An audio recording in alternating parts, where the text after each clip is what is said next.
Anlamıyorum. Bilmiyorum. Anlamıyorum. Anlamıyorum. Yalvarırım, anlamıyorum. Anlamıyorum.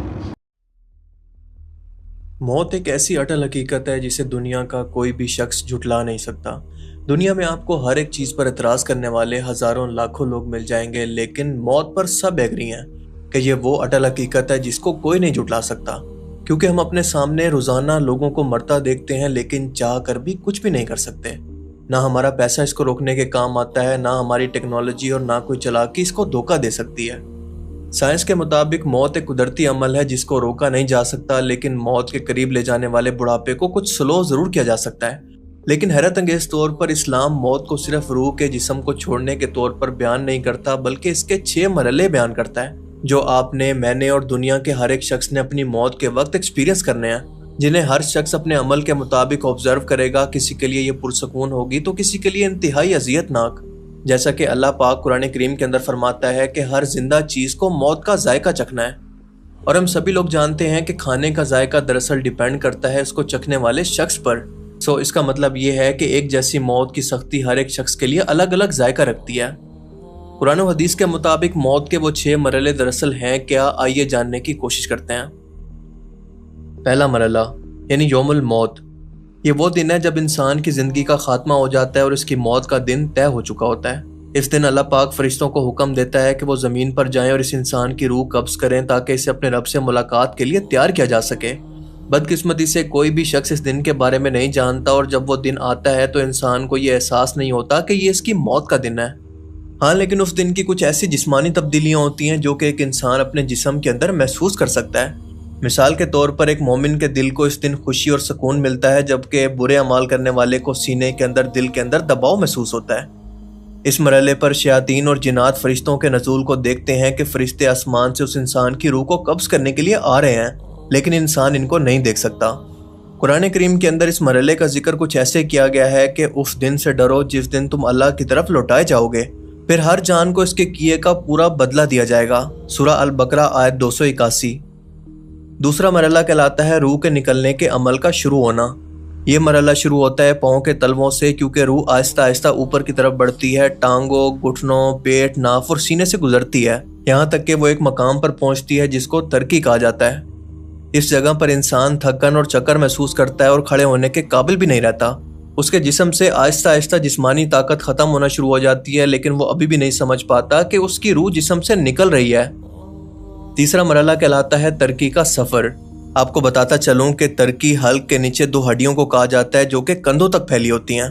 Quran करीम के अंदर इस मरहले का जिक्र कुछ ऐसे किया गया है कि हरगिज़ नहीं, जब रूह हल्क तक पहुंच जाएगी और कहा जाएगा कि कौन है झाड़ फूंक करने वाला, वो समझ जाएगा कि अब दुनिया से जुदाई का वक्त आ चुका है और इसकी एक पिंडली दूसरी पिंडली से लिपट जाएगी। सूरह अल क़ियामा आयत 26 से 29। सूरह अल क़ियामा की आयत के मुताबिक इंसान एक दूसरे से बात कर रहे होते हैं कि इसके जिस्म को कैसे उठाकर ले जाया जाए। ये वो वक्त होता है जब लोग डॉक्टर या फिर एम्बुलेंस बुलाने या फिर कुरान पाक की बात करते हैं, लेकिन इंसान अभी तक जिंदगी की उम्मीद रखे जिंदा होता है, और इस इंसान को अभी भी अपने बचने की उम्मीद होती है और वो अपने बका की कोशिश के अंदर लगा रहता है। ये वो मरहला होता है जब इसकी रूह के निकलने का अमल तकरीबन मुकम्मल हो चुका होता है और इसके जिस्म के निचले हिस्से मुकम्मल तौर पर बेजान हो चुके होते हैं। वो अपने आसपास के लोगों को देख रहा होता है, सुन रहा होता है, लेकिन इसका जिस्म कोई भी रिएक्ट नहीं कर पाता। चौथे मरहले को कहते हैं हलकूम। ये मौत का आखिरी मरहला है जो कि इंतहाई तकलीफ दे और इंतहाई मुश्किल होता है, और ऐसा इसलिए क्योंकि दुनिया के अंदर रहते हुए इसकी आंखों पर रूहानी दुनिया से जो पर्दा मौजूद था वो हट जाता है और वो अपने इर्द गिर्द मौजूद फरिश्तों को देखता है। ये वो मरहला होता है जब इंसान पहली मर्तबा आखिरत को या फिर रूहानी दुनिया को देखना शुरू करता है, जिसके बारे में अब तक इसने सिर्फ दुनिया में सुना ही था। कुरान पाक की सूरह काफ की आयत 22 के अंदर इसको अल्लाह ताला इस तरह से बयान फरमाते हैं कि हमने तुम्हारी आंखों से पर्दा हटा दिया और आज तुम्हारी नज़र बहुत तेज है।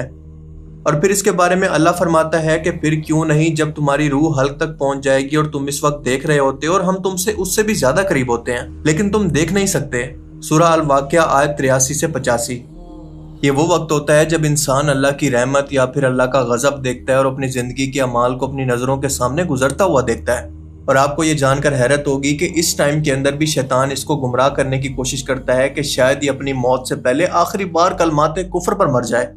قرآن پاک میں اللہ پاک اس کو اس طرح سے بیان کرتے ہیں کہ کہو کہ اے میرے رب میں شیطان کے وسوسوں سے تیری پناہ مانگتا ہوں اور اس سے بھی کہ وہ میرے پاس آئیں۔ سورہ المومنون آیت 97-98۔ پانچواں مرحلہ کہلاتا ہے وہ مرحلہ جب ملک الموت کا یا پھر موت کے فرشتے کا داخلہ ہوتا ہے۔ یہ وہ مرحلہ ہوتا ہے جب انسان کو معلوم ہوتا ہے کہ وہ رحمت والوں میں سے ہے یا پھر عذاب والوں میں سے، یعنی وہ نیک انسان ہے یا پھر کوئی کافر جہنمی۔ اللہ تعالیٰ قرآن کریم کے اندر ان کے بارے میں فرماتا ہے کہ جن کی روحیں فرشتے سختی سے نکالتے ہیں ان کے چہروں اور پشتوں پر مارتے ہیں۔ سورہ محمد آیت 27۔ جبکہ اگر وہ انسان مومن ہے یا پھر نیک انسان ہے تو اس کی روح انتہائی نرمی سے نکلتی ہے، جیسے پانی کا قطرہ ایک مشکیزے سے نکلتا ہے۔ اللہ پاک فرماتا ہے کہ اے اطمینان والی روح اپنے رب کی طرف لوٹ، راضی اور مرضی، اور میرے بندوں میں شامل ہو جا اور میری جنت کے اندر داخل ہو جا۔ سورہ الفجر آیت 27-30۔ اور اس کے بعد ہوتا ہے چھٹا اور آخری مرحلہ۔ یہ وہ مرحلہ ہے جب انسان کی روح مکمل طور پر جسم سے نکل جاتی ہے، اور اگر وہ انسان گناہ گار ہے تو چیخ کر اپنے رب سے کہتا ہے کہ اے میرے رب مجھے واپس بھیج دے تاکہ میں ایک بار پھر سے دنیا میں واپس جا کر نیک عمل کر سکوں۔ لیکن اللہ فرماتا ہے کہ ہرگز نہیں، یہ صرف ایک بات ہے جو کہ وہ کہہ رہا ہے کیونکہ ان کے پیچھے ایک پردہ ہے قیامت تک کے دن کے لیے۔ سورہ المومنون آیت 100۔ اللہ فرماتا ہے کہ موت کی سختی حق کے ساتھ آئے گی اور یہی وہ ہے جس سے تم بھاگتے تھے۔ حدیث شریف میں آتا ہے کہ جب مومن کی موت کا وقت آتا ہے تو فرشتے ریشمی کپڑے کے اندر لپٹا ہوا جنت کا خوشبودار کفن لے کر آتے ہیں اور اس کی روح کو انتہائی نرمی کے ساتھ قبض کر کے جنت کی بشارت دیتے ہیں، جبکہ بدکار اور نافرمان لوگوں کی روح انتہائی سختی اور تکلیف کے ساتھ ایسے نکالی جاتی ہے کہ فرشتے اس کی روح کو کھینچتے ہیں جیسے گیلی اون کے اندر لوہے کی سوراخ پھنسی ہو۔ موت کی شدت کے یہ آخری دو مراحل اتنے تکلیف دہ ہوتے ہیں کہ نبی بھی اس کی شدت سے دوچار ہوتے ہیں، کیونکہ یہ وہ لمحہ ہوتا ہے جب روح جسم کو چھوڑنے کے قریب ہوتی ہے۔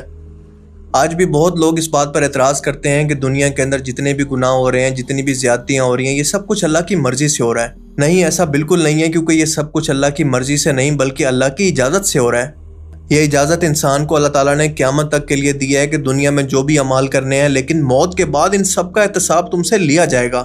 اس کی بنا مرضی کے پتہ نہیں ہلتا، وہ ٹوٹل کنٹرول میں ہے۔ یہ جو آپ آسمان دیکھ رہے ہیں نا، یہ گراؤنڈ فلور ہے، اس کے اوپر 7 فلورز اور ہیں۔ 7 فلور پہ جو پینٹ ہاؤس ہے اس میں گاڈ رہتا ہے، اور وہ ہر چیز آپ کی اور میری دیکھ رہا ہے، جو بھی ہم نے کیا اسے پتا ہے، اور وہ سب نوٹ کر رہا ہے اکارڈنگ ٹو ابراہمک ریلیجنز۔ تو پھر یہ جو دنیا میں اتنا انیائے ہے، دنیا میں اتنی بھوک ہے، اتنی بیماری ہے، اتنی مجبوری ہے، اتنے بلاತ್ಕಾರ ہیں، اتنے ہتھیاریں ہیں، یہ اس کے سامنے ہو رہے ہیں، اور یہ چاہے تو روک سکتا ہے لیکن یہ ہونے دیتا ہے۔